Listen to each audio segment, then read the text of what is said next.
ఆయన నిన్ను ప్రేమిస్తున్నాడు. పిచ్చిగా నువ్వు 100 రెట్లు ఆశీర్వదించబడాలని కోరుకుంటాడు పిచ్చి తండ్రి. నువ్వు అడుగుతావు అల్పమైనవే,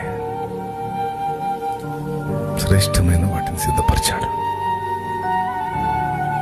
అందిస్తాడు. ఎంతమందికి విశ్వాసం ఉంది చెప్పు? నీ కాళ్ళ ముందు చూపు చూసి, ప్రస్తుతం నువ్వు ఫేస్ చేస్తున్న పరిస్థితులు చూసి దుఃఖపడవాకు, దిగజారిపోవాకు, ఇంతేలే అని రాజీ పడవాకు. ఉంది ఉంది ఉంది ఉంది 2025 అయిపోయింది కదా, 2026 స్టార్ట్. నూతనమైన మలుపులు నీ జీవితంలో, నూతన అధ్యాయం స్టార్ట్ అయింది. అది నీకు చూపించడానికే బ్రతకనిచ్చాడు నిన్ను.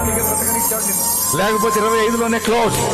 26 కూడా నీకు నాకు ఇచ్చాడంటే ఇన్నాళ్ళ నీ కన్నీటి ప్రార్థనకు జవాబు ఈ సంవత్సరంలో నీకు ఇవ్వబోతున్నాడు. ఇన్నాళ్ళ నీ నిరీక్షణ, నీ ఎదురు చూపుకి ఒక జవాబు